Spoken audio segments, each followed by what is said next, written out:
What's up, y'all? Welcome to Fight Week Preview and Predictions with your girl, Jasmine K. It is Friday, and we got a top ranked card taking place this Saturday.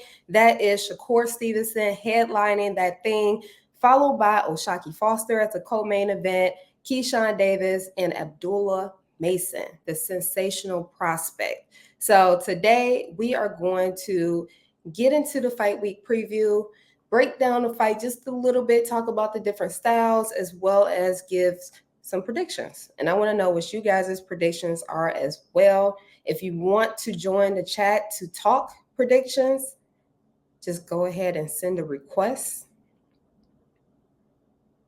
I appreciate it. Jay Bizzle.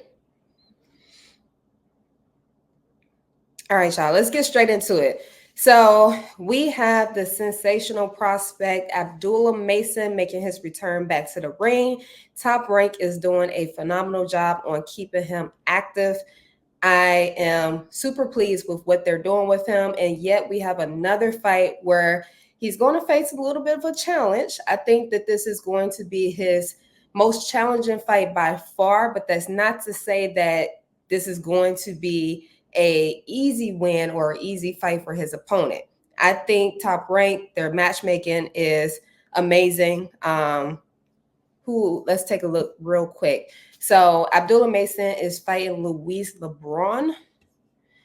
He is a Puerto Rican fighter, orthodox, 20 with 5, what is this, 25 losses and 1 draw. So I think that this is another guy that is tailor-made for Abdullah Mason, a guy, though, that I feel is going to be a little bit more challenging, given the fight experience that he has, having 26 fights at this point. He went up against Duke Reagan back in 2022, fought him to 8 rounds of a scheduled 8-rounder, as well as went up against Henry LeBron, fought him 8 rounds of a scheduled 8-rounder. So this guy, he's no slouch. He's fought for a couple of titles, not any major ones, but, the international titles, that sort of thing. So this is definitely, like I said, to me, going to be Abdullah Mason's toughest challenge to this point. A guy, as I already said, is tailor-made for him. And I say that in a sense because Abdullah Mason is a guy who, to me, he shows a little bit of everything. He fights very well behind his jab. He puts his combinations together, his punch selection. He's not wasting punches inside of the ring. He knows how to move his feet. He knows how to use the ring. He has great defense. Whether that's him standing right in front of his guy and catching punches and slipping punches, or that's just him, getting out of distance and then coming right back in and landing. And we all lately have gotten to know him for his counter punching ability. Last year, I believe it was last year, he had that, or maybe it was early this year. Oh, it was in April. Yeah, it was in April. He had that knockout of the year candidate performance where, just pulled the left hook and OPs, got his guy out of there. So what I see from Abdullah Mason coming into this fight, I think that he's going to further be able to display his counter ability, but he has a guy that is also looking to counter. But one thing I'll say about Luis LeBron is he's a guy similar to that Puerto Rican style. He's going to walk you down. He's walking you down. He's putting pressure on you, and he's throwing combinations. But this is a perfect setup for a guy like Abdullah Mason, which, again, we're starting to see his counter-punching ability. I just see Luis LeBron walking into something and this fight being over before the 8 scheduled rounders that it is. So I'm definitely predicting a knockout with this one. 100%. Now, I don't have a round as to what I'm predicting for this. His last opponent, he got him out of there in the 4th round. This one may go 4 rounds. This guy, he's a little bit tougher. Again, he's going up against some tougher competition. He went all 8 rounds with Duke Reagan. He went all 8 rounds with LeBron. with Henry LeBron, a guy out of Robert Garcia's stable. So I guess what I'm really looking for in this fight is to see how the power translates. I think, the punch placement has a lot to do with how that power translates. You go back to Devin Haney in that fight versus Regis, where he caught Regis off guard, flash knockout or flash knockdown. And Regis later on went on to say that it wasn't his power, it's more so he just didn't see the punch coming. So I want to see I want to see how real the power is with Abdullah Mason. We have two guys that we can kind of go off of. Again, Duke Reagan, we can kind of now create a benchmark as to where his power relies. So, yeah, as well as Henry LeBron. We can kind of see, where he levels up. So you guys let me know what you think about that. Let me know what you guys think about that. If you want to drop in the comments, we are talking fight predictions and fight preview. So anything outside of these four fighters right now, I'm not covering. Okay. All right. Moving on. We got the businessman Keyshawn Davis stepping back in the ring. He is going up against Miguel. I don't know what Miguel's last name is. A fighter that is 31-2. He's coming off a win by split decision, but he also lost to Steve Claggett. Steve Claggett just fought Teofimo Lopez last weekend, and he went all 10 rounds and lost by unanimous decision. That was last year, and then he just came off of his win by split decision. I believe, I think that may have been a pro box fight. No, maybe, I'm not sure. Don't quote me.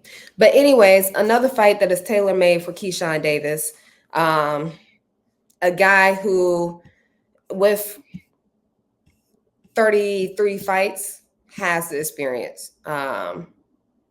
Went up against Claggett, lost to Claggett. I didn't get a chance to check out that fight to really see what was the, what were the things that he didn't do well versus what he was able to do well. But based on what I see, tailor-made, Keyshawn is a guy who likes to stand in the pocket. He likes to fight a little bit from range, but where he's best at is just standing right in front of his guy in the center of the ring. As he said this past week, how he is looking for a fight where he can stand there and he can basically like catch and slip. And I forgot which performance he rated his best, but that was the reason why he rated it his best, because he felt like he was able to show his skills and his defense and his ability to catch and shoot right back and roll punches off his shoulder. But this is a guy who is going to stand right in front of him. It's a guy who is going to target the body a little bit. So we'll see, how Keyshawn takes that and how defensively sound he is to be prepared for that. But I don't see this being a hard fight for Keyshawn at all. A challenging fight, but not a hard fight. Like I said, tailor-made. It's going to be a fight fought in the inside. More than likely, it's going to be a fight fought in the center of the ring. Okay, what's y'all going off? Anyways, yeah. So Miguel is a Mexican opponent that he is facing. So we already know that we can expect that pressure. But I think if Keyshawn does a great job of standing in the center of the ring, constantly turning Miguel, countering those punches that Miguel is going to be throwing, but being aware that Miguel is going to be targeting the body, I think Keyshawn will skate out of here with, I don't know if he's going to give this guy a knockout. I think this fight actually may go all 10 rounds. I know Keyshawn is coming in there to end it early, but he's up against the guy again, 33 fights. I don't think he's going to be able to get him out of there, but let's see. Let's see. All right, y'all. Moving on to Oshaki Foster. Oshaki is defending his WBC World Super Featherweight title up against Robson Conceição. Conceição last fought Navarrete to a draw. Has he had a fight since then? He has, and I didn't catch that fight. He won by TKO. Wade, by the way, thank you for supporting with the badge. I really appreciate it. Much love, much love. And you brought another badge. Appreciate it. But yes, Rob Conceição, I think, is going to give Oshaki a challenge. One thing I think that I have seen from Oshaki is he tends to abandon his body work. I don't see him going to the body as much. And there are times where he does it and it works. You can tell the effect that it has on his opponent. And for whatever reason, he's just going for that knockout. I don't know if it's because he feels like he has something to prove and he has to get these guys out of here. We know that he's newly signed to Top Rank. Maybe that pressure has a little bit to do with it. But I really want to see him, as he's like now in the top of his career. He's defending his title. I want to see him break his opponents down. I want to see that from him, because as he continues to go up, like, the competition is just going to continue to get harder. I think from this fight, I would like to see the fight with him and Lamont Roach. That will be a tough fight, one that I've already gone on the record saying that I'm going to give Lamont Roach the edge. And going up against a guy like that, who has the power, who has the punch accuracy, who has decent footwork, who has the experience, typically is an underdog, so he comes in with that chip on his shoulder. Like, he's going to have to break these guys down. And that's what I want to see from him. I want to see him breaking his opponents down. So with the guy like Robson Conceição that has a pretty good resume, he's fought Shakur, he's fought Navarrete. Who else has he fought?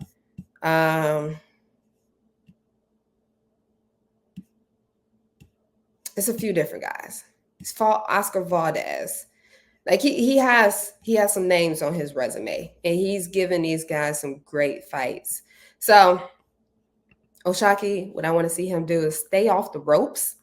Don't allow for Robson Conceição to get him on the ropes, because Robson Conceição, he's a guy that takes risks. He takes chances. He is going to throw a flurry of punches at you, especially if he gets you up against the ropes. To him, that means that he has you in danger. Whether Oshaki's in danger or not, we've seen Oshaki deliver a knockdown against the ropes when he went up against Hernandez. So we know that he can work off the ropes. We know he can survive off the ropes. But in his last fight versus Abraham Nova, that's just not a fight that I want to see. And Rob Conceição, in my opinion, is going to give him a very similar fight as to what Nova gave him.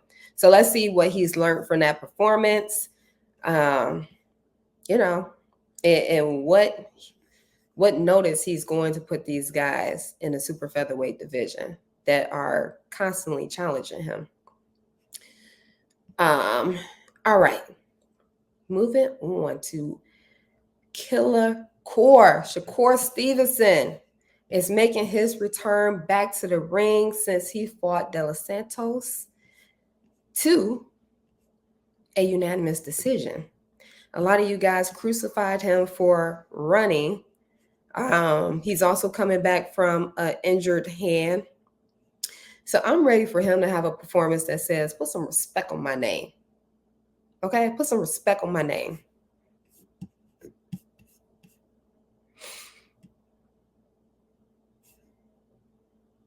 Yeah. Shakur tonight. What you mean tonight? He fights tomorrow. But yes, he's going. I couldn't find a lot on Artem. I couldn't find a lot on him.